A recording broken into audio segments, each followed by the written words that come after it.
मिली digest की आलमी खबरों में आपका खैर मकदम है। मैं मुबारक उमरी। आज की बड़ी खबर में जानेंगे जलजले से चीन में तबाही, सिंचुआन में कई इमारतें मलबे के ढेर में तब्दील और क्या है जमीनी सूरत हाल की मुकम्मल तफसील। लेकिन पहले शुरुआत करते हैं आज की अहम खबरों के साथ। इमरान खान के बयान से पाकिस्तान की सियासत का दर्जा हरारत फिर बढ़ा। नए आर्मी चीफ की अपॉइंट करने के हवाले से दिया था बयान।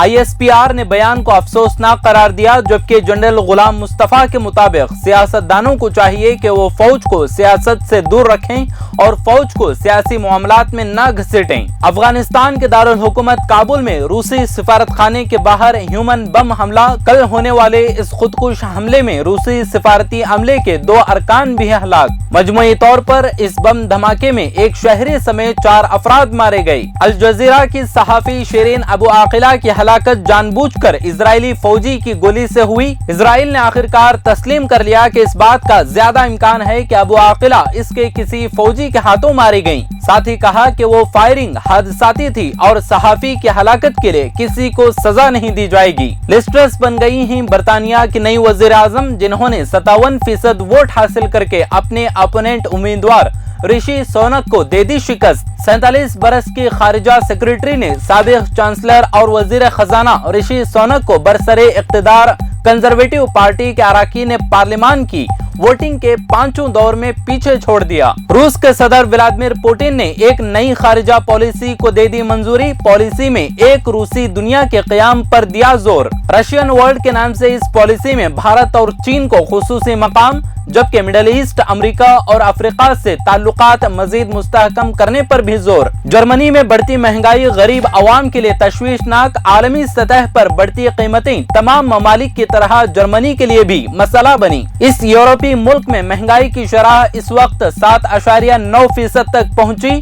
तवानाई और खुराक की कीमतों में तेजी से इजाफा जारी। अवाम इस सूरत हाल से परेशान, खास तौर से बेरोजगार अफराद। अब नजर डालते हैं आज की बड़ी खबर पर। चीन में पीर को सिंचुआन सूबा उस वक्त दहल गया जब 6.8 शिद्दत के जलजले ने यहाँ दस्तक दी। जलजला इतना शदीद था कि बड़ी बड़ी इमारतें भी उसके झटके को बर्दाश्त नहीं कर सकीं और पल भर में जमीन दोज हो गई। चीन में आए जलजले से अब तक 46 लोगों की मौत हो गई है, जबकि बड़ी तादाद में लोग जख्मी हुए हैं। जलजले से सबसे ज्यादा नुकसान सिंचुआन सूबा में हुआ है। चीन के इस सूबे में जलजले से भारी तबाही हुई।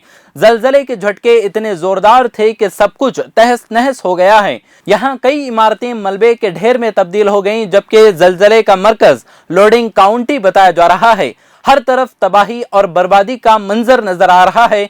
कहीं इमारतों का मलबा है तो कहीं सड़कों पर दरारें पड़ी नजर आ रही हैं। जगह जगह चट्टानें भी टूटकर सड़कों पर गिर गई हैं। रिहायशी इलाकों में इमारतों के मलबे में लोग दब गए हैं। जलजला बीजिंग के वक्त के मुताबिक रात 12:52 पर आया।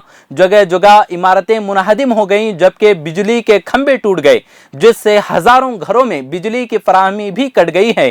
फायर ब्रिगेड की तकरीबन 1100 टीमें राहत और बचाव के लिए तैनात की गई हैं। इसके साथ 50 रुकनी इमरजेंसी रेस्क्यू टीम भी तैनात की गई है। राहत और बचाव के लिए हेलीकॉप्टर्स का भी इस्तेमाल किया जा रहा है। पीर को चीन के जुनूब मगरबी सिंचुआन सूबे की लोडिंग काउंटी में 6.8 की शिद्दत वाले जलजले ने तबाही मचा दी। इस बात की मुकम्मल जानकारी देते हुए यूनाइटेड स्टेट जियोलॉजिकल सर्वे ने कहा कि जलजला 10 किलोमीटर की गहराई पर था। जलजले का मरकज 29.59 डिग्री शुमाल और 102.08 डिग्री मशरिक से जमीन से 16 किलोमीटर की गहराई में वाक़ था। आज के आलमी खबरों में फिलहाल इतना ही। मजीद मुल्क और दुनिया की ताज़ा तरीन खबरों को जानने के लिए देखते रहें मिली डाइजेस्ट। अगर आपने चैनल को सब्सक्राइब नहीं किया है तो जरूर सब्सक्राइब करें, बेल आइकन भी प्रेस करें ताकि खबरें आप तक बर वक्त पहुँच सकें। मजीद अपडेट्स के लिए आप व्हाट्सएप ग्रुप भी ज्वाइन कर सकते हैं, लिंक डिस्क्रिप्शन में मौजूद है।